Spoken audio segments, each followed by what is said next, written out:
Chers amis, chers auditeurs, bonjour. Monique Nakache à l'antenne pour Paris Culture et Spectacle. L'émission d'aujourd'hui va être assez originale par sa présentation, très chargée quant au sens, car nous allons parler d'un livre et d'une BD. La BD est relative et porte sur le sujet donc traité dans ce livre. Je dis bonjour à Valérie Porteret. Bonjour Bonjour, Valérie. merci de nous recevoir. Bonjour, bonjour, merci beaucoup de nous recevoir aujourd'hui. Et je dis bonjour, bien sûr, aux coéquipiers de la BD, en l'occurrence Arnaud et Olivier.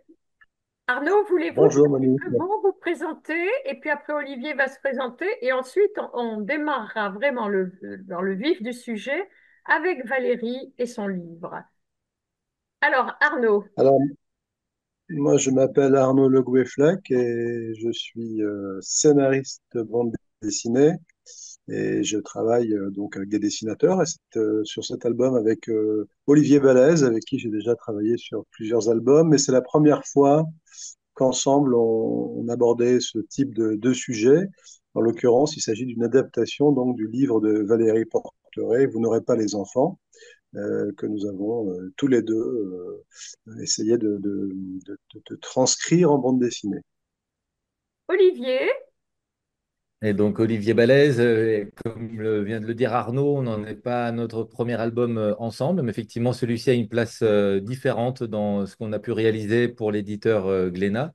Et puis par ailleurs, je fais de la bande dessinée, mais des livres jeunesse, des illustrations pour des couvertures de livres, des timbres, et même jusqu'à des panneaux autoroutiers, voilà, pour dresser un large panel de ce que mon activité permet de faire. alors, avant de vous féliciter, ce que j'ai l'habitude de faire en fin d'émission, je tiens à vous dire combien j'ai apprécié la qualité de vos dessins, aussi bien dans le croquis, le texte qui va avec, que dans les couleurs que vous avez choisies et qui sont modifiées tout au long de la BD. Alors, Valérie, vous nous arrivez avec ce livre qui a été publié chez IXO et qui est maintenant en pocket. Vous n'aurez pas les enfants, qui est le résultat de plusieurs années de travail. À vous, Valérie Porteret, de nous en parler. Oui, ben c'est vrai que j'ai commencé en 1993. Voilà, j'ai eu l'occasion de pouvoir rencontrer des personnes qui m'ont mis sur le chemin d'un sujet inédit, d'une grande épopée de sauvetage, qui était évidemment inconnu en 1993, hormis dans le texte de Serge Klarsfeld, dans son ouvrage Vichy-Auschwitz, où il décrivait cette affaire du sauvetage comme un des épisodes les plus marquants, comme un tournant de l'été 42 au moment du pic génocidaire et des grandes rafles des Juifs étrangers de l'été 1942. Donc j'ai eu la chance de pouvoir rencontrer Serge Klarsfeld lors d'une cérémonie et du coup qu'il me dédicace son ouvrage, cette petite Bible jaune intitulée Le calendrier de la persécution des Juifs de France, en me donnant la mission de retrouver la liste complète de ses enfants et leur itinéraire. Et à la suite de cela, en 80, donc j'ai soutenu un mémoire de maîtrise, j'ai publié un premier ouvrage en 96 et j'ai décidé de continuer cette enquête euh, parce que c'était une affaire extrêmement complexe pour lequel on ne savait même pas si les preuves du sauvetage, on pourrait les retrouver dans les archives, si ce n'est par exemple les actes de délégation de paternité que j'ai retrouvés finalement en 2003 dans les archives départementales du Rhône. Donc vous voyez, entre déjà 93 et 2003, 20 ans nous séparent. Et puis ensuite, j'ai décidé de republier mon livre de 96 sur la demande de Serge Klarsfeld en 2011. Et entre-temps, j'avais dû travailler sur une thèse, non pas sur l'affaire de Vénissieux, mais sur les préfets régionaux de Lyon sous l'occupation. Parce que mon directeur de thèse, à l'époque, Laurent Douzou, pensait, il avait raison, qu'on n'aurait peut-être pas assez pour soutenir une thèse dédiée à cette affaire. Mais en 2011, les choses ont changé. Serge Klarsfeld m'a demandé de retourner voir mon directeur de thèse et de lui demander vraiment d'asseoir cette histoire au niveau scientifique. M'a accueilli les bras ouverts, mon directeur de thèse. Les choses avaient s'étaient bousculées. Vous voyez, en 93, j'arrivais trop tard et en 2011, finalement, tout était relancé. Les archives d'abord s'ouvraient. On avait le téléphone portable, on avait WhatsApp, on avait EasyJet et je suis arrivée vraiment à la limite pour le coup 2011-2013 de la période où les enfants sauvés que j'allais pouvoir retrouver était encore enfin, avait encore l'envie et la grande envie de témoigner. Et finalement, j'ai décidé de changer la manière de travailler en travaillant en fait avec un caméraman, c'est-à-dire que dès que j'avais la possibilité de retrouver un enfant sauvé dans le monde entier, hein, on est parti en Israël, on est parti aux États-Unis, on a une témoin qui habite Londres. On a des rescapés aussi dont les descendants habitent en Amérique latine. On a des personnes en Belgique, en France. Enfin, vous voyez, c'était assez large. Et mon but était de récolter la parole de ces enfants sauvés mais avec tous les gestes, parce que je pense que mon travail d'écriture n'aurait pas été le même si j'avais pas eu l'opportunité de filmer ces gens et ensuite de me repencher constamment sur leurs témoignages et d'analyser en profondeur en même temps les émotions qu'ils avaient, qui en fait, me transperçaient ensuite et qui ont complètement changé mon rapport à l'écriture de ma thèse. Et au final, en 2016, j'ai soutenu une thèse de 1300 pages dédiée à cette affaire avec plusieurs centaines de pages où on retrouve les paroles de ces enfants sauvés. Et bien évidemment, entre 93 et 2016, date de cette soutenance, mon projet, vraiment, hein, c'est pas une aventure qui est arrivée comme ça. C'était ensuite de se dire si je fais, enfin si je vais jusqu'au bout de cette enquête historique et mémorielle, je veux absolument qu'ensuite il y ait des adaptations artistiques. Pour moi, l'œuvre artistique vient vraiment en soutien même pour moi, c'est les fondations ensuite pour la connaissance, pour donner envie, pour émouvoir les gens qui ont besoin d'être émus pour s'accrocher à une histoire. Et aujourd'hui, voilà, dans votre émission, je peux dire qu'avec l'œuvre d'Arnaud et d'Olivier, eh ben voilà, on est vraiment dans cette boucle que je m'étais fixée de rencontrer des artistes au top, hein, vraiment au niveau de cette épopée, avec un récit qui a été très difficile pour moi, j'imagine, hein, à mettre en image et dans les textes. Et on a eu une phase intermédiaire, heureusement aussi, entre la thèse et le roman graphique, qui a été le livre paru chez IXO où là aussi, mon éditeur a pris des risques, hein, parce que travailler avec une historienne qui a une thèse sur un sujet inconnu, hein, qui elle-même est inconnue, c'était compliqué. Et donc, le cahier des charges, c'était que on arrive à publier un ouvrage de 200 pages, un peu avec déjà une écriture dite en caméra embarquée qui donne envie aussi, enfin, qui donne à penser, à imaginer des scènes. Et je pense, voilà, qu'aujourd'hui, on a un très beau travail avec le roman graphique qui, déjà, moi, j'ai eu les premières perceptions des enseignants. C'était vraiment quelque chose qui était très attendu, la BD. Tout le temps, quand j'intervenais sur l'affaire de Vénissieux, on me demandait, alors déjà, les professeurs peuvent s'emparer de... En fait, les deux livres sont très complémentaires, si vous voulez. Après, je laisserai à Arnaud et à Olivier évidemment s'exprimer, mais vous voyez, on n'a pas une illustration du livre de Ixo. On a vraiment une adaptation. Et ça, c'est formidable parce que les œuvres artistiques, ça permet d'ouvrir des angles différents. Je leur laisserai s'expliquer. Mais pour moi, c'est assez magique d'avoir participé à cette aventure. Et je peux vous dire que Arnaud et Olivier, vraiment sont formidables. Voilà. Et ça, je le dirai jamais assez. J'applaudis également les deux préfaces de Serge Klarsfeld et de Boris Cyrulnik, particulièrement élogieuses.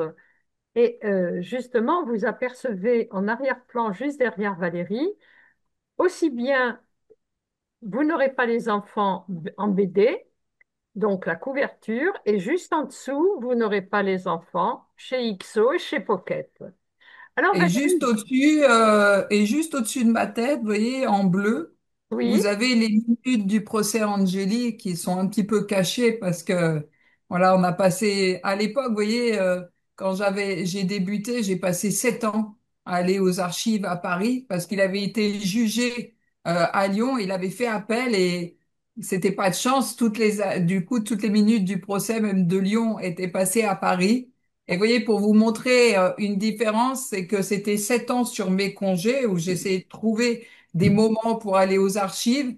Et aujourd'hui, on peut avoir le PDF. Vous voyez, parce que aussi, c'est l'histoire d'une enquête qui permet de comprendre aussi l'évolution et aussi tout du à fait. Et travail d'ailleurs, d'historien. oui, et là, je Voilà. vais vous demander de rentrer dans le vif du sujet, le pourquoi, le comment de l'engagement d'un petit groupe de femmes et d'hommes, en fait, qui, au péril de leur vie, ont trouvé des refuges chaleureux pour ces enfants, parce que vous en avez sauvé 108.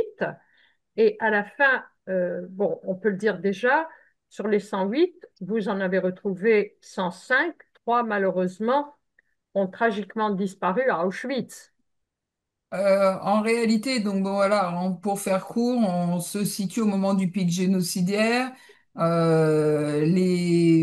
gouvernement français donc a fait la promesse aux nazis de leur livrer 10 000 juifs étrangers de la zone sud. Pierre Laval a fait la proposition de livrer également les enfants. Et parce que c'est une occasion pour lui de s'en débarrasser. Hein. Pour lui, les Juifs étrangers qu'on va livrer sont que des déchets. Hein. Faut quand même se remettre dans cette atmosphère terrible de cet été 42.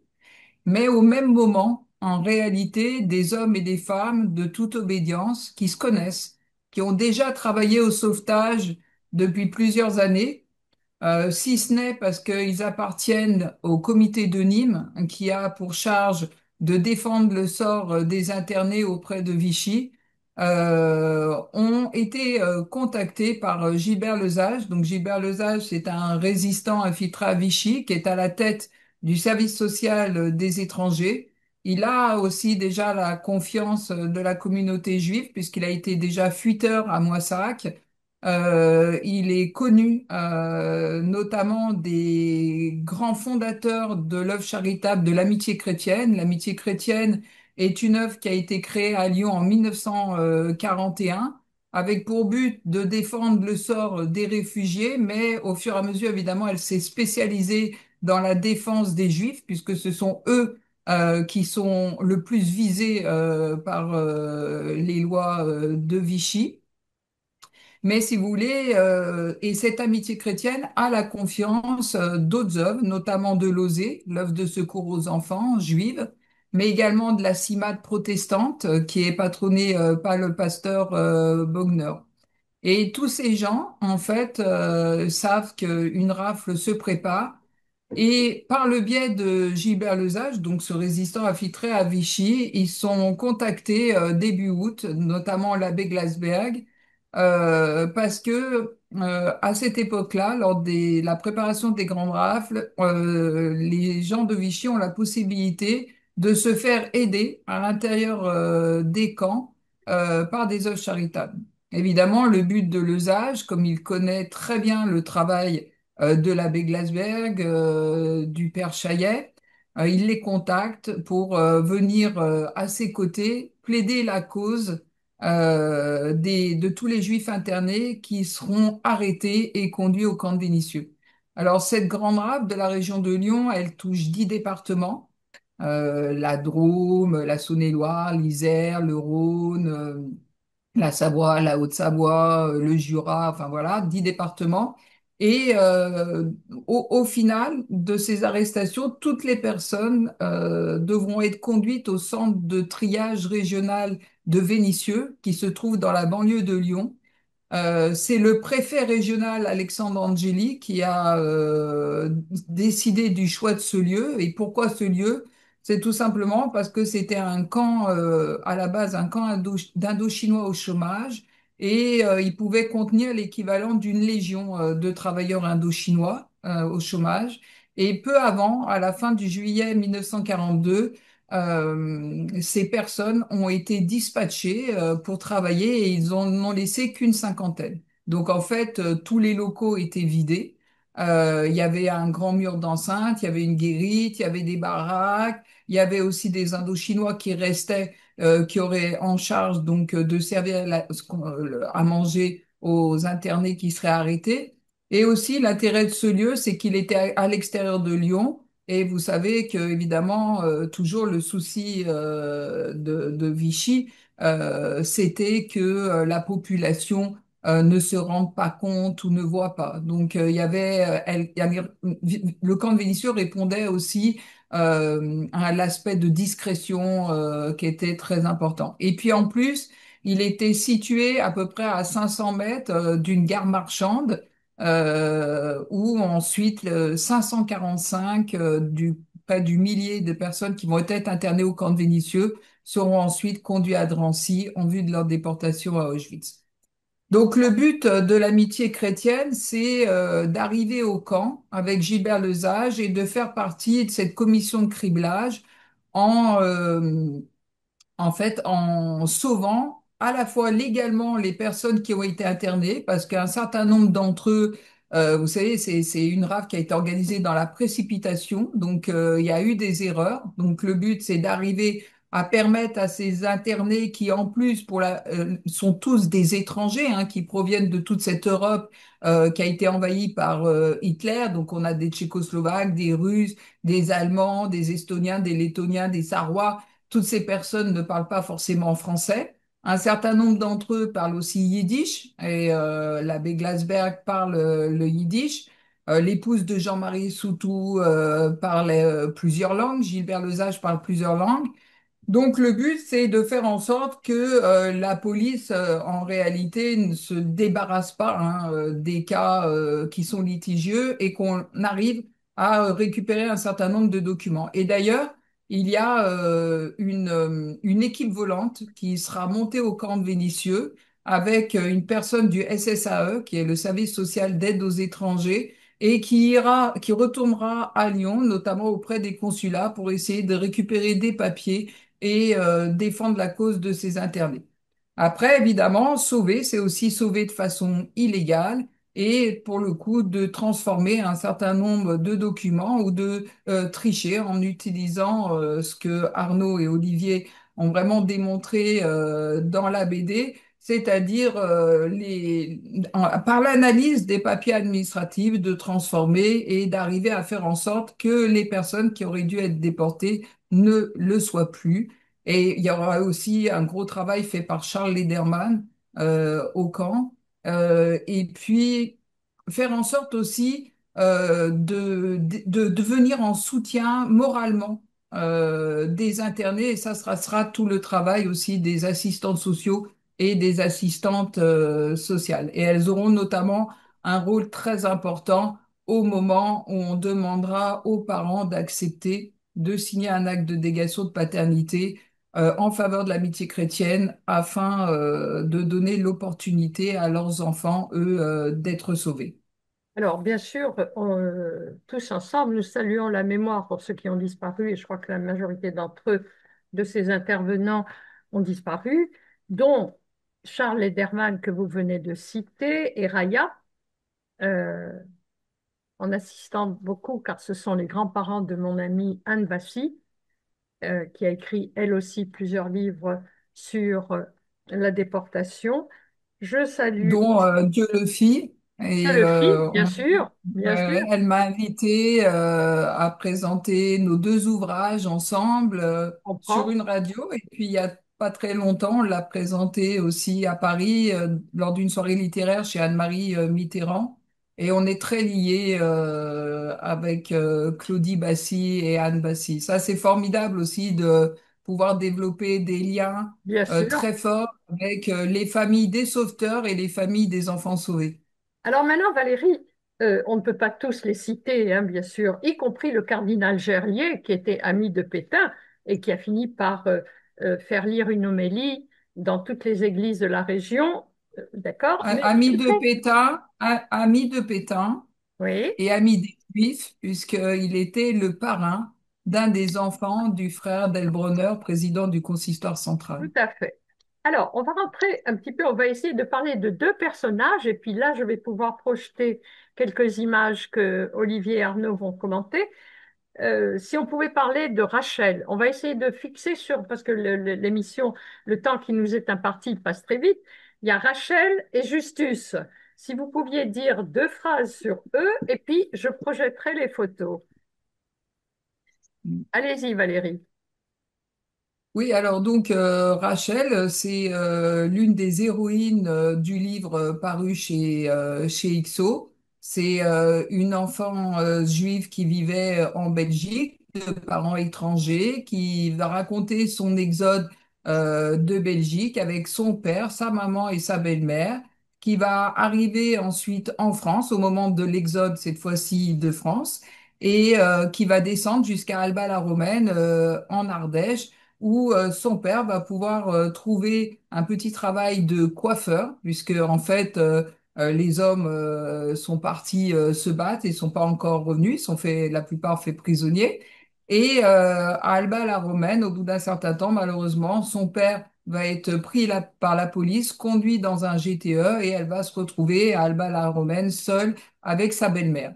Et c'est à ce moment-là que arrive cette rafle du 26 août 1942 avec sa belle-mère. Elles sont conduites au camp de Vénissieux et son père, elle, la rejoindra au camp 2 jours plus tard lorsque l'on aura l'arrivée des GTE au camp de Vénissieux qui, eux, arrivent pas en car mais arrivent dans des camions bâchés menottés. Ensuite, Rachel fera partie des 108 enfants sauvés du camp de Vénissieux. Elle sera conduite montée des Carmélites et sur la demande de son père, elle sera rattachée au groupe des enfants qui provenaient du petit village sauveur de Saint-Sauveur de Montagut en Ardèche.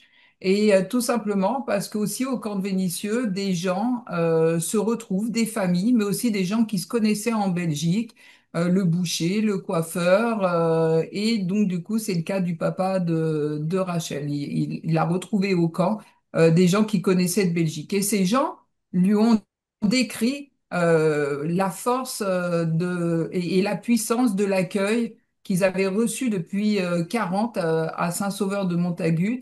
Et pour vous dire, c'est après la rafle, où ils ont été raflés à Saint-Sauveur, c'est à Saint-Sauveur que les parents demandent que leurs enfants soient reconduits et confiés aux familles en qui ils ont confiance.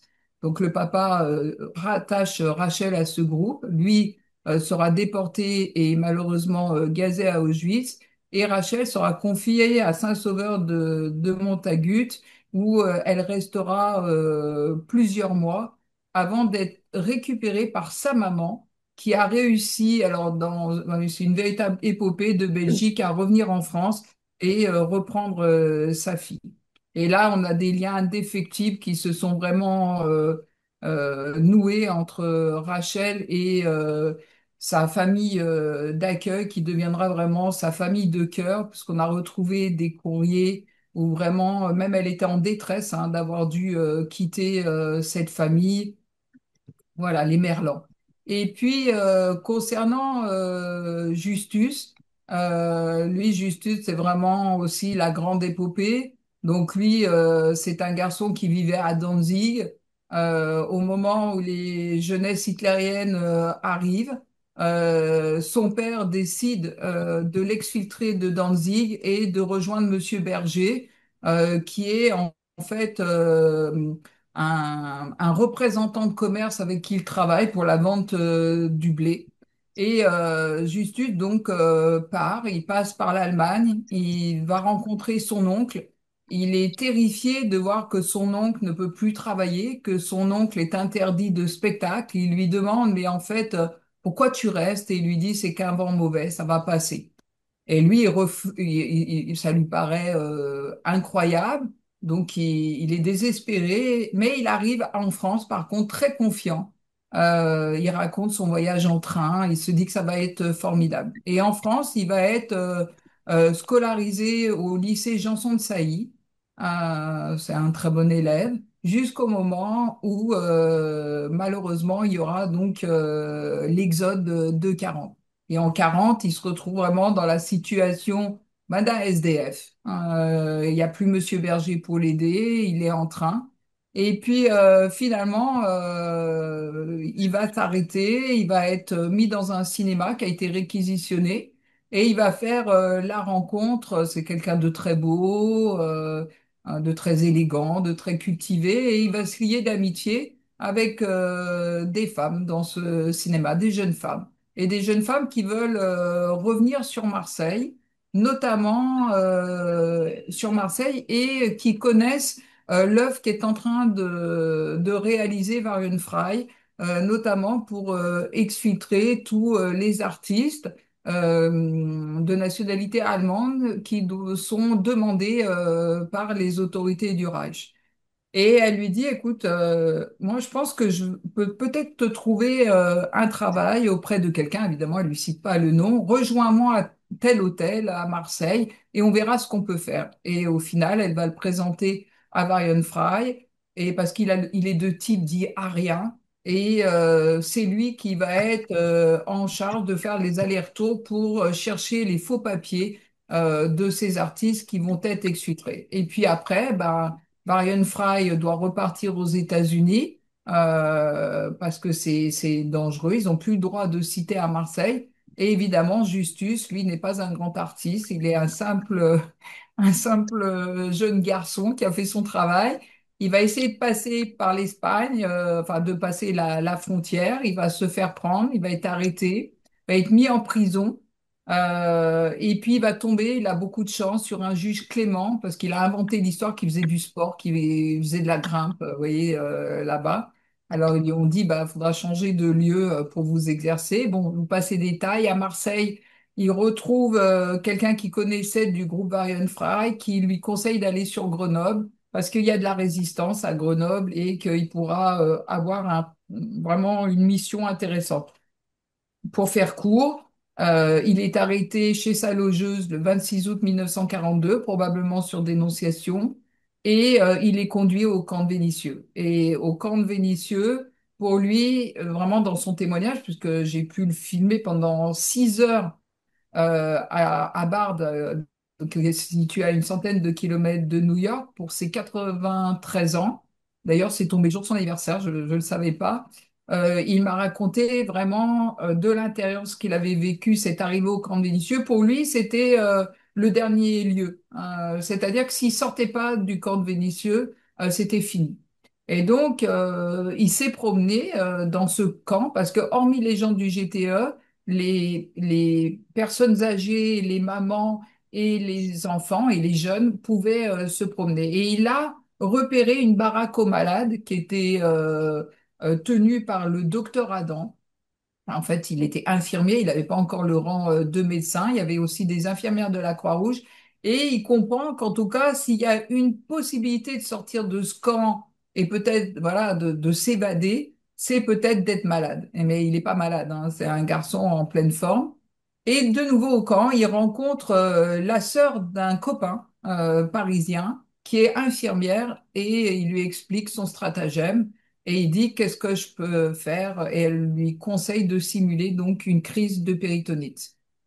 Donc il se lance dans l'aventure, il se met à hurler, à se jeter au sol, voilà, et au bout de quelque temps, eh ben, il a un brancard qui arrive, qui le prend, qui le conduit dans la baraque aux malades.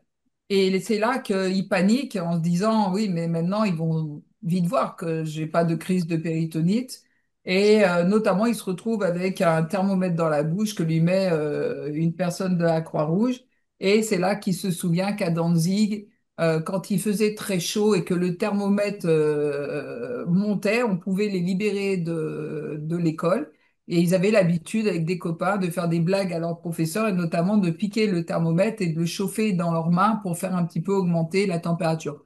Rappelons qu'on est le 26 août 1942, qui fait un été, enfin en tout cas c'est des journées brûlantes à Lyon, hein, donc il fait déjà très chaud. Donc tout de suite, dès que l'infirmière d'Aquarouche part, il chauffe ce thermomètre, puis arrive le docteur. Il sait pas que c'est le docteur Adam qui est résistant et il va être exfiltré en ambulance à l'hôpital Édouard Herriot. Et à l'hôpital Édouard Herriot, on a retrouvé les papiers. Il est pour cette fois aussi opéré pour cette péritonite. Inutile de vous dire, c'est que c'est parce qu'il y a des chirurgiens qui sont dans la résistance. Évidemment ils l'ont pas opéré comme ça. Et le lendemain, l'abbé Glasberg a fait conduire un baluchon pour que donc Justus puisse quitter cette blouse blanche, lui a fait porter un vélo. Et Justus me raconte comment, pendant des kilomètres, il a tenu sa cicatrice d'une main son vélo pour rejoindre Lyon. Et ensuite, c'est une autre épopée. Il va rentrer dans la résistance. Il va être représentant de Botha où il indique en fait où se trouvent les troupes armées. Ensuite, il va rentrer dans l'armée américaine. Et puis ensuite, évidemment, voilà, c'est la libération. La nuit, il est souffleur au théâtre. La journée, il est à la Sorbonne. Et puis après, il sera professeur de littérature comparée aux États-Unis. Et la grande surprise pour lui en apprenant cette histoire, c'est qu'il m'a dit, j'ai toujours cru que je m'étais sauvé tout seul de Vénissieux et par vos recherches, j'ai appris qu'en fait, j'ai facilité le travail d'un médecin qui était résistant. Donc, j'ai eu encore une fois beaucoup de chance. Voilà. Quel destin! Je tiens à rappeler ce que vous signalez dans votre livre, que Rachel, quant à elle, s'étant installée en Israël, enfant, petits-enfants, ingénieur acoustique, a participé à l'élaboration Oui, de l'opéra de Tel Aviv. de Tel Aviv. Tout à C'est fait. impressionnant et Et, malheureusement, tous les et enfants n'ont j'ai, pas eu le même cursus, mais bon, bon, en tout cas, pour 103 ont la été famille de sauvés Rachel, déjà. comment? 103 ont été sauvés. Non, en fait, sur les 108 enfants qui ont été sauvés, j'en ai identifié 96 et 3 ont été repris. Les enfants Tetelbo, des suites de l'arrestation de leurs frères et sœurs à Isieux. Lors de la rade d'Isieux, on pense que soit à Montluc où ils ont été internés, les enfants d'Isieux, la police a retrouvé des courriers et ils sont remontés en fait aux 2 enfants qui avaient été sauvés à Vénissieux et à leur maman, Cépha, qui faisait partie aussi des adultes exfiltrés, hein, parce que l'affaire de Vénissieux, c'est la plus grande opération de sauvetage d'enfants, mais aussi d'adultes, hein, qui a été opérée dans un camp en France. Et pour vous dire, cette folie, c'est qu'on est à ce printemps 44, que les nazis perdent la guerre et qu'ils vont prendre le temps, en plus d'envoyer une équipe pour aller chercher ces 2 enfants et leur maman qui seront déportés du convoi suivant des 2 autres enfants. Et puis, on a une autre enfant, Margot Coppel, qui a été arrêtée en 44 aussi lors d'une rafle des nazis. Vous savez, des petites rafles qui avaient lieu dans les rues. Voilà. Et elle a été arrêtée à Mâcon. Et ce qui nous manque vraiment pour Margot, c'est de retrouver son visage, sa photo. Vous savez, c'est à chaque fois de mettre des visages sur des noms et des histoires sur des visages. Et pour Margot, on a beaucoup travaillé, on a lancé beaucoup d'appels. Pour l'instant, ça a pas, on n'a pas retrouvé. Mais vous voyez, c'est des choses aussi qu'on a dans la tête, qu'on garde dans la tête et qu'on a bon espoir. De retrouver parce qu'on quand on parle du sauvetage, bah, on pense aussi à ceux qui sont plus là et qui malheureusement ont été repris. Mais voyez ce que on vient de dire, que ça soit pour Isieux ou pour Margot, on voit l'importance d'avoir placé ces enfants dans des familles non juives et des institutions non juives. Et d'ailleurs, Joseph Wey, qui était le médecin de Lozé, qu'on surnommait le pessimiste, avait toujours dit même si à la sortie du camp de Vénissieux, dans un premier temps, les familles juives israélites, hein, qui étaient très solidaires de leurs corréligionnaires à ce moment-là, ont pris des enfants. Ensuite, quand les troupes d'occupation sont rentrées à Lyon, le mot d'ordre, c'était de sortir ces enfants des maisons de losée, des familles juives qui les avaient hébergés, et de les passer chez des non-juifs. C'était la seule possibilité véritablement, ou de les faire passer à l'étranger, et notamment en Suisse. Merci Valérie. C'est à vous entendre, on pourrait rester des heures parce que je crois que vous avez encore beaucoup et beaucoup à dire. Et maintenant, nous allons donner la parole à Arnaud et Olivier pour la BD adaptée à partir du livre de Valérie Porteret, Vous n'aurez pas les enfants.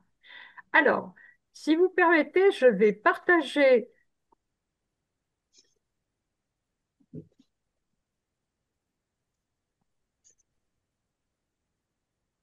Voilà, nous allons donc, vous n'aurez pas les enfants, la version pocket, la couverture de la BD, et nous allons demander à Arnaud et à Olivier de commenter, mais Valérie pourra intervenir aussi, à la limite, image par image.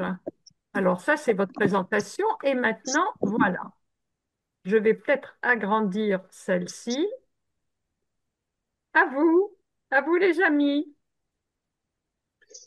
Alors la première difficulté auquel on a été confronté pour adapter le livre de Valérie en bande dessinée, c'est la pluralité de personnages principaux, la pluralité de héros qui fait que c'est toujours difficile. Dans une bande dessinée, on se focalise souvent sur un personnage ou deux personnages principaux qui servent un peu de guide.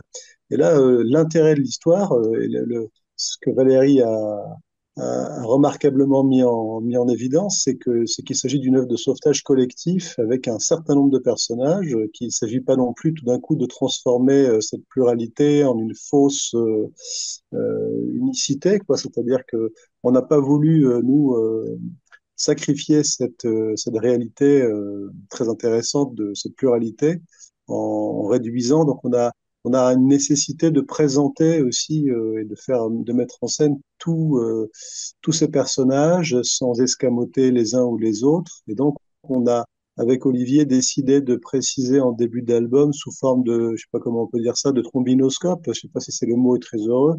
Enfin, ça dit ce que ça veut dire, de représenter qui et à quel organisme il est affilié. Donc il y a évidemment les sauveteurs, mais il y a aussi les bourreaux hein, qui sont représentés sur la page suivante ou la page d'avant, je ne sais plus. Enfin, toujours est-il que ça n'a pas vocation à, quand on commence à lire la bande dessinée, à être mémorisé instantanément. Évidemment, quand on voit ces deux pages, on peut pas tout de suite les mémoriser, mais on peut y revenir si on a besoin de repréciser qui est qui, et ça, on trouvait que c'était une sorte de repère. Voilà. Alors bien sûr, je n'ai pas pris toutes les photos en PowerPoint. J'en ai pris une quinzaine, faute de lourdeur du poids du MP4. Alors là, par exemple, Olivier, vous avez un texte d'ailleurs, c'est marché. Non, c'est Laval. C'est Laval, pardon, excusez-moi. Alors, lequel Oui, veut commenter? Olivier ou Arnaud? bon, je vais reprendre la parole, mais c'est toujours Arnaud qui est derrière les mises en scène. Moi, je ne fais que mettre en image ce qu'il me donne. Et là, il a eu la bonne idée aussi de mettre en scène sous forme d'interview un petit peu hors du temps les informations documentées que nous a transmis Valérie. Et là, l'idée, c'était un petit peu de contextualiser ce qui se passe en tout début du récit. Et puis moi, ma part, c'est de réussir à mettre en scène finalement quelque chose qui n'était pas évident dans ce récit, c'est-à-dire qu'on est souvent en huis clos avec, comme on vient de le dire, une quantité de personnages et puis un temps très très court avec comme rebondissement des démarches administratives. Donc c'est en termes de graphisme pas très sexy. La difficulté, elle était là, mais avec Arnaud, qui est un compère depuis de pas mal d'années, avec qui j'aime travailler, on échange et donc on se retrouve sur des références communes. Et puis là, j'aimais beaucoup cette idée de représenter Laval avec son éternelle cravate blanche. et de jouer aussi avec les bulles et de choix typographiques. Déjà là, on initie le clin d'œil qu'on va faire ensuite à l'usage des documents administratifs, les télégrammes, les cas d'exemption et autres. Donc là, je joue sur les bulles qui passent d'une certaine couleur en changeant de typographie pour évoquer de manière très administrative les informations que nous donne Laval. En tout cas, c'est très judicieux d'avoir joué sur les couleurs dans les bulles. Alors, voilà. Je vais essayer de vous l'agrandir. C'est peut-être un petit peu trop. Alors, qui veut commenter? Peut-être Arnaud? C'est la, c'est la scène où dont Gilbert Lesage, dont parlait tout à l'heure Valérie? Valérie, rend visite à l'abbé Glasberg dans son prieuré pour lui annoncer l'imminence de la rafle. Donc voilà, c'est un moment qu'on a mis en scène, dont on a imaginé la forme que ça pouvait prendre avec les éléments qu'on avait, mais globalement, tout ça est raconté dans le livre de Valérie. Lesage vient alerter l'abbé Glasberg et ensemble, ils vont commencer à poser les bases de l'opération de sauvetage. Alors c'est un lieu vraiment très important, hein, le choix. Nous, ce qu'on sait, on connaît la date de la proposition de Lesage faite à ces éminements, enfin, aux plus grands du sauvetage d'amitié chrétienne comme l'abbé Glasberg. Pour autant, le lieu exact, on a trouvé qu'il était très fort de l'imaginer à Saint-Alban puisque tout le travail je veux dire, clandestin se fait depuis plusieurs mois, voire plusieurs années, ici même, hein, avec le curé Laurent Rémilleux. On a aussi des opposants politiques qui sont accueillis. Voilà, c'est un lieu très fort, hein, on se trouve dans une banlieue pauvre de Lyon où d'ailleurs beaucoup de séminaristes sont envoyés sur le terrain pour voilà qu'ils appliquent ce qu'on leur a enseigné sur le terrain de l'action au moment de voilà où ces gens-là arrivent depuis 1934 hein, à Lyon. Voilà. Alors là, vous faites intervenir le grand rabbin Kaplan qui en parle dans chacun de ses livres, car ça l'a énormément marqué. Donc, il était grand rabbin de la synagogue de la rue de Tilsit. Et je voudrais rappeler un épisode qui est arrivé justement dans cette grande synagogue un vendredi soir en 42. Les Allemands arrivés ont fermé les grilles de la cour et voulaient projeter à l'intérieur des grenades pour tuer l'ensemble des fidèles qui participaient à l'office du vendredi soir, à l'accueil du Shabbat. Or, il faut savoir que dans cet office, à un moment, les fidèles se retournent, ça fait partie de l'office.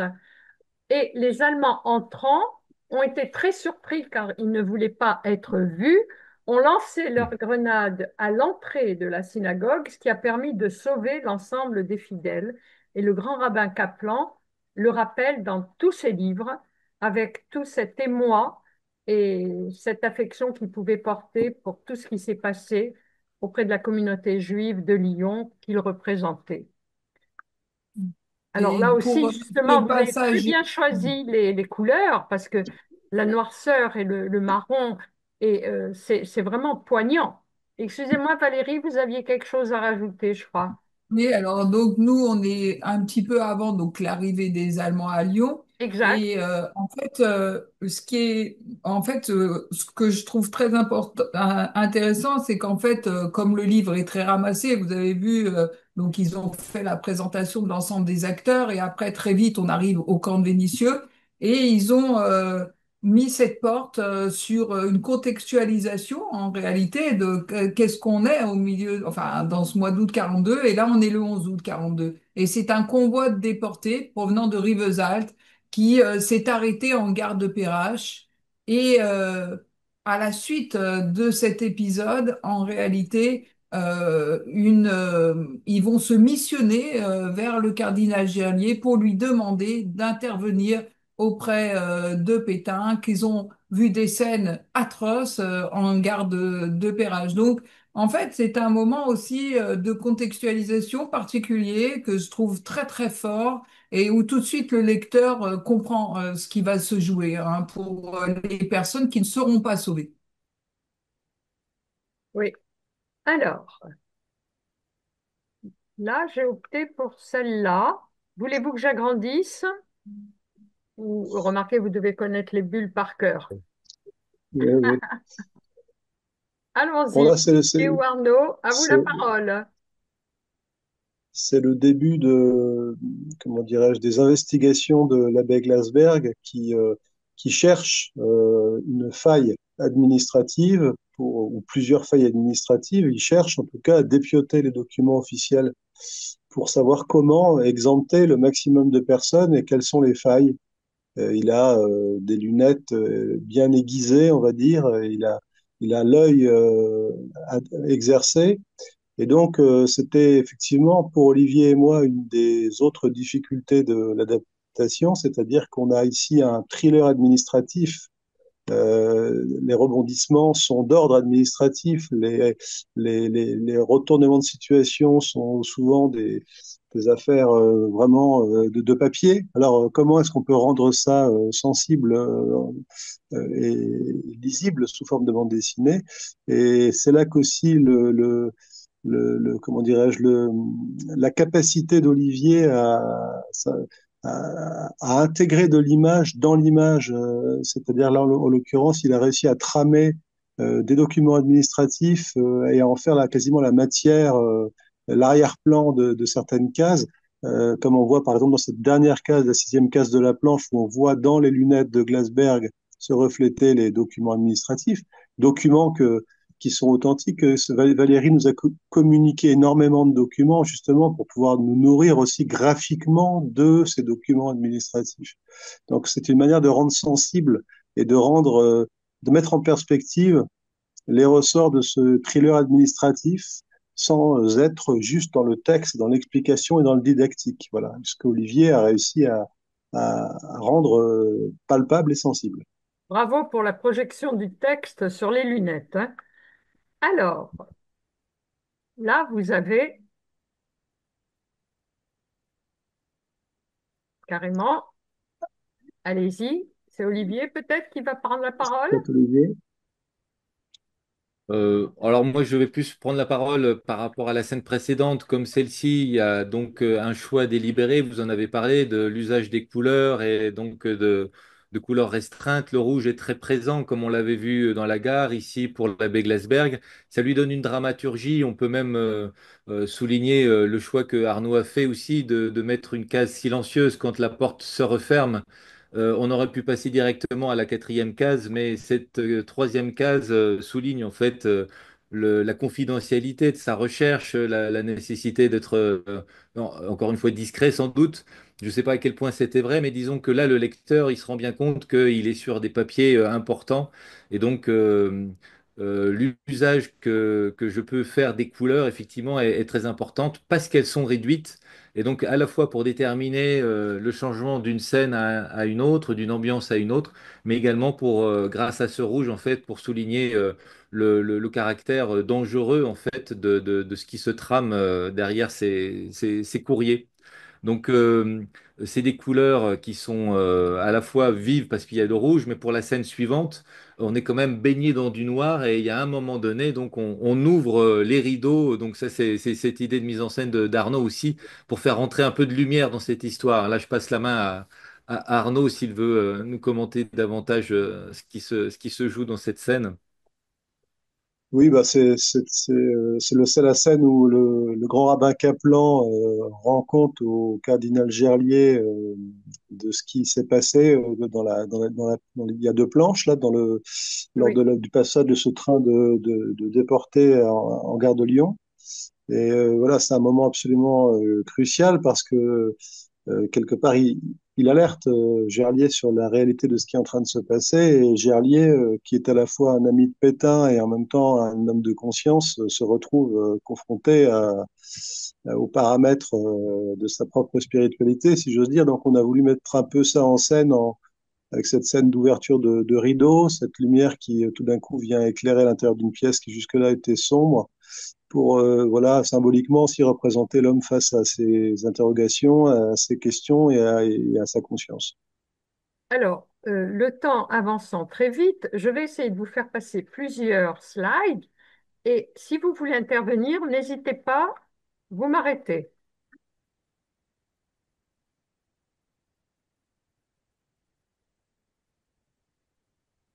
Là, on a affaire à c'est une scène qui fonctionne par ellipse. Voilà, où on a des personnages qui sont qui vont être arrêtés et qui sont dans des appartements, dans des chambres d'hôtel et c'est la veille de l'arrestation en quelque sorte. Donc on a sur plusieurs planches, là c'est l'une des planches, voilà des instantanés, des personnages différents qui se questionnent et quelque part on a une grande tension aussi narrative parce qu'on sait que c'est la veillée d'armes avant l'arrestation. Et le bord de case noire que Olivier a choisi, hein, toutes les gouttières entre les cases sont noires, est évidemment n'est pas laissé au hasard évidemment. Hasard, ben oui. Alors là, vous avez des personnages sympathiques et moins sympathiques. C'est là où on fait N'hésitez la pas à connaissance avec, m'arrêter. Pardon? ouais. Non, mais c'est là où on fait la connaissance avec Lucien Marchais. C'est vrai qu'on a eu Exact. une quantité de documentation, mais bon, pour Lucien, on n'avait pas de photos. Donc voilà, c'est là où j'ai eu cet espace de liberté, parce qu'il s'agit quand même encore une fois d'une adaptation. On se base le plus possiblement sur les informations qui sont avérées. Et puis il y a quelques espaces libres, voilà, pour lesquels on a joué sur des contrastes pour que les personnages puissent être identifiés plus facilement. Donc, le marché, je lui ai associé à une couleur orange, donc on le voit souvent avec sa sacoche qui aura un rôle important, sa cravate Tout à orange. fait. Donc voilà, ça c'est après des petits outils qu'on utilise en tant qu'auteur de bande dessinée pour faciliter la lecture et la compréhension du récit. Bravo pour la cravate qui a la forme d'un coutelas. Et c'est vrai que la cravate et la sacoche font tout le personnage, Ben définissent oui. pourquoi il est là dans voilà, ce sont ces deux attributs fondamentaux, quoi. Effectivement, de plus, la sacoche va jouer un rôle important en tant que rebondissement narratif. Mais on laisse quand même le lecteur deviner, parce que je voudrais pas qu'on dévoile le tout pour la BD, parce que c'est le livre de Valérie est très informateur. J'invite tout le monde à se le procurer, à le lire. Et à la limite, j'invite les auditeurs à lire le livre de Valérie avec la BD juste à côté. Mhm. Alors c'est Et vrai là, que... il y a Pardon. quelque chose pardon, non, non, là où, oui, voilà, celle-là.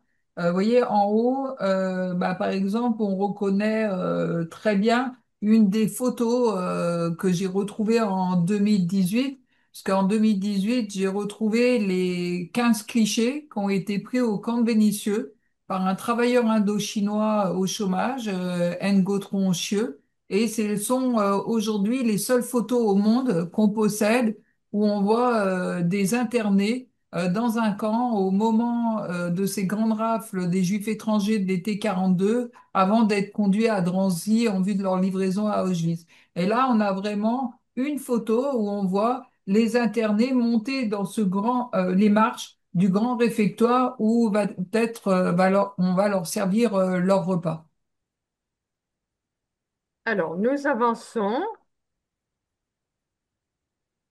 N'hésitez pas à m'arrêter, mais je suis obligée Alors, Il y d'avancer. a Madeleine Allez-y. Barrault. Pardon, celle du dessus?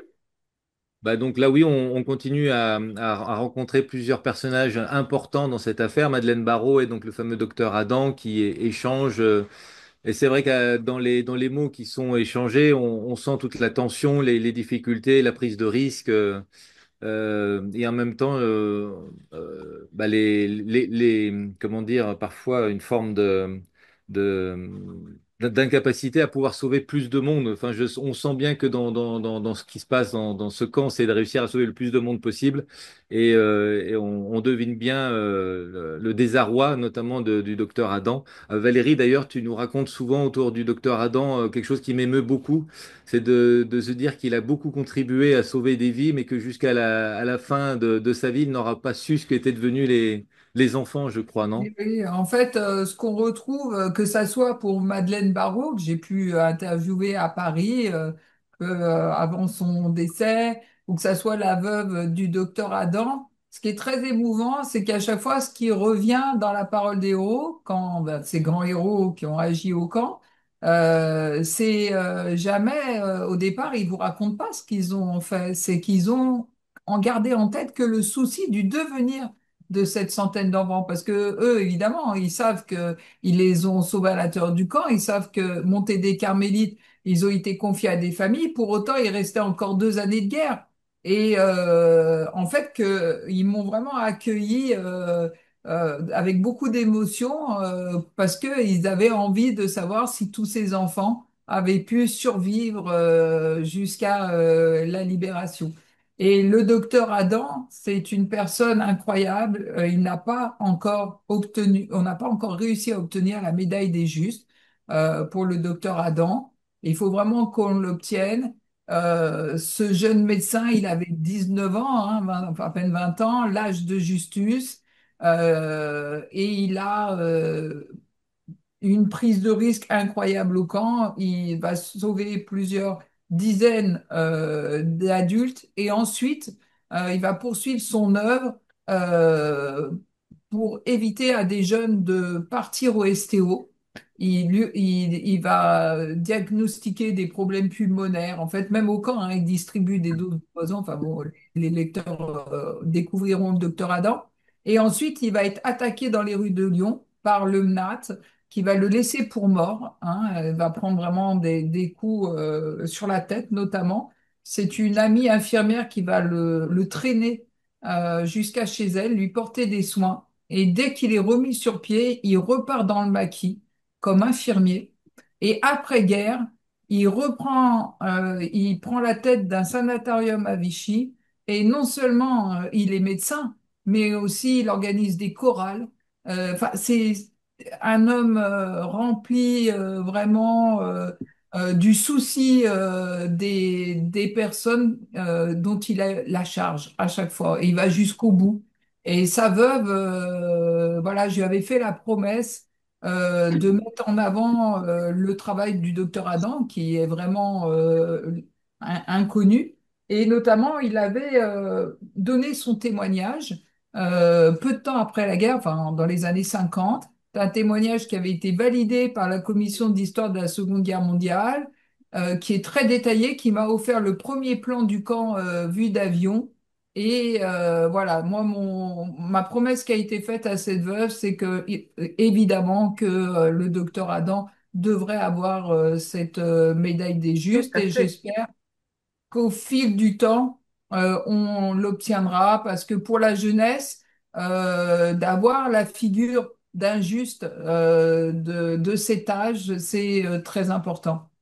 Vous voyez, Alors, je vais faire défiler d'autres slides parce que vraiment, je vais être obligée d'arrêter. Ça serait dommage, il y en a quelques-unes à la fin. Vous m'arrêtez si vous avez un témoignage important quant à l'élaboration de cette magnifique BD.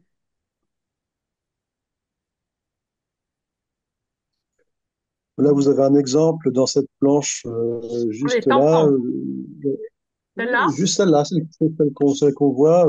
Bah, évidemment, on pourrait commenter toutes les autres planches, mais si on est bien tenu sûr. par le temps, voilà, une grande case planche, comme on dit, c'est-à-dire que la planche n'est pas divisée en plusieurs cases, mais il y a une seule, où on voit donc des personnages sur fond de documents administratifs, l'un en portant un tampon, l'autre ouais, manipulant des documents. Là, c'était un exemple de ce que je vous disais tout à l'heure sur la manière dont Olivier a pu tramer et intégrer au récit visuellement, de manière sensible, des documents administratifs. Bravo.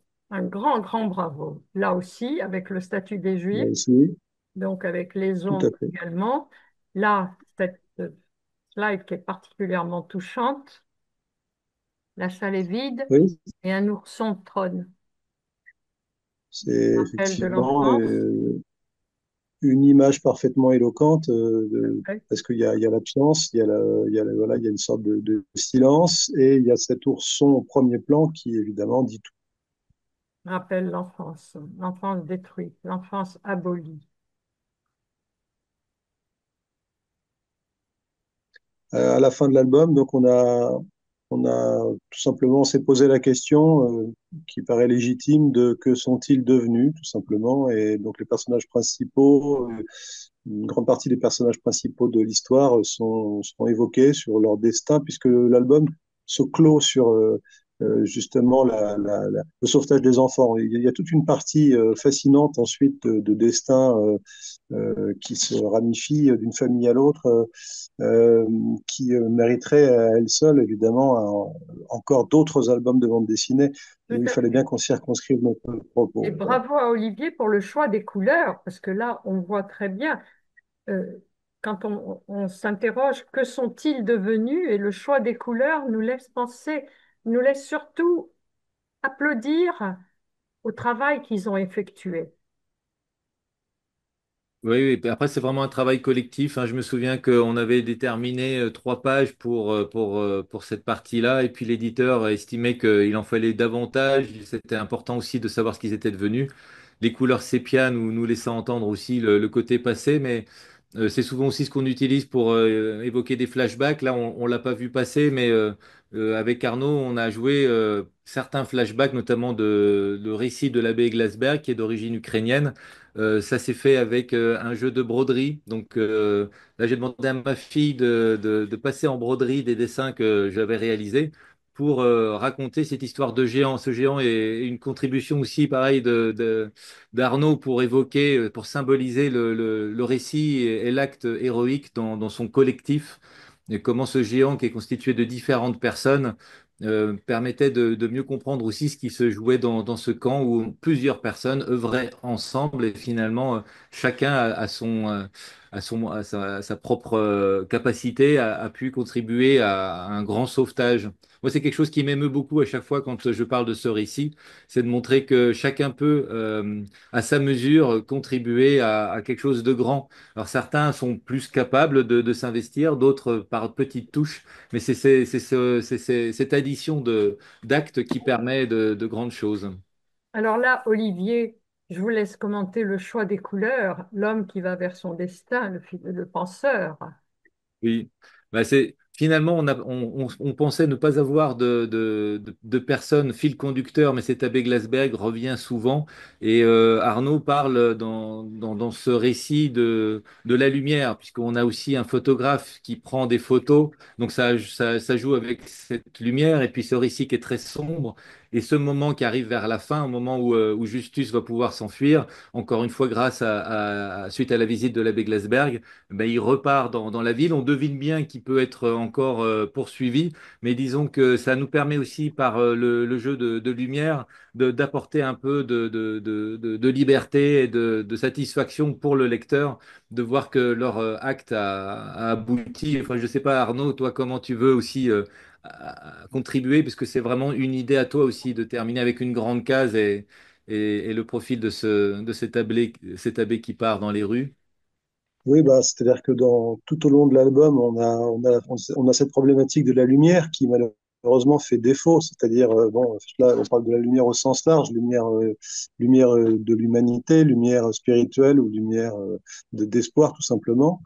Dans ce huis clos étouffant où les personnages sont en fait condamnés à une obscurité qui semble totale, qui semble progressive et définitive, et ben voilà, ça nous paraissait être intéressant, surtout dans le cadre d'une bande dessinée, de jouer sur la dialectique entre l'ombre et la lumière et de jouer sur cette dialectique. Tout à l'heure, on l'a vu lorsque le cardinal Gerlier ouvre les rideaux, tout simplement, à un Ouais. certain moment, de manière symbolique, représenter comme ça la lumière. Tirer un fil aussi parce qu'on a un personnage de photographe, comme Valérie l'a dit, qui est capital, puisqu'il a effectivement pris des photographies que Valérie a retrouvées. Euh, il y a pas, 2018. voilà, en 2018, il n'y a pas si longtemps que ça, ces photos qui sont évidemment un trésor pour rentrer et faire rentrer de la lumière quelque part dans cette histoire, hein, parce que tout d'un coup, on voit des choses. Voilà, donc ça nous paraissait être intéressant, en tirant aussi peut-être la question de la spiritualité, cette question de où est Dieu dans tout ça, et est-ce que pour un croyant comme Glasberg, comment est-ce qu'il se positionne par rapport à sa propre croyance, par rapport à donc voilà, on pensait que c'était une manière assez ouverte, une fin assez ouverte de le montrer aller vers cette lumière qui, voilà, charge au lecteur d'y mettre ce qu'il veut. C'est la lumière du jour, c'est la lumière de l'espoir, c'est la lumière spirituelle, peu importe. C'est de la lumière. Les suites aussi du sauvetage avec cette résistance civile qui va accueillir en fait ce grand sauvetage, cette opération coup de poing, où les meilleurs, les plus entraînés au sauvetage ont accompli voilà ce sauvetage incroyable. Et après, en fait, une caisse de résonance, les maillons de la chaîne qui continuent avec toute cette population horrifiée par les rafles, horrifiée par le fait qu'on ait osé toucher aux enfants, qui va tendre la main et permettre les suites positives du sauvetage. Et moi, cette image, c'est un petit peu aussi l'entrée vers les suites. La Ouais. lumière, elle est toujours là parce Tout à qu'ils fait. vont pouvoir compter sur cette population qui a découvert ce que c'était que Vichy sous ses yeux. Les rafles se sont passés sous ses yeux. La première fois qu'elle voit ça, des gens ont été pris, des gens qu'ils avaient aidés, qu'ils avaient soutenus. Et vraiment, de toucher aux enfants, eh ben, vous n'aurez pas les enfants. Voilà, le titre de Strike de la Résistance, il est là, il est dans cette scène. Voilà, vous n'aurez pas les enfants. Et nous allons terminer avec, en nous associant au vœu pieux de Valérie Porteret qui déclare: Il faut que cette histoire emblématique de Vénissieux soit connue, transmise, expliquée. Elle doit entrer dans toutes les maisons, dans toutes les écoles pour donner du souffle aux jeunes, leur donner l'envie d'agir plutôt que de renoncer et de subir. C'est ma responsabilité d'historienne, mais c'est aussi notre responsabilité de citoyens français. Merci Valérie, merci Arnaud, merci Olivier. Merci Monique. Merci mille fois pour votre Merci. interview qui nous a permis vraiment de nous exprimer. Merci Olivier. Ben, merci à vous également. Je vous remercie tous les trois et je vous félicite encore et encore et encore pour ce livre Vous n'aurez pas les enfants de Valérie Porteret, publié chez IXO et Pocket, et la BD d'Arnaud Le Goueffec et Olivier Balèze, Vous n'aurez pas les enfants, adapté à partir du livre de Valérie Porteret et publié chez Glénat. Merci les amis. Quant à moi, chers amis, je vous dis à la semaine prochaine. Monique Nakache pour Paris Culture et Spectacle.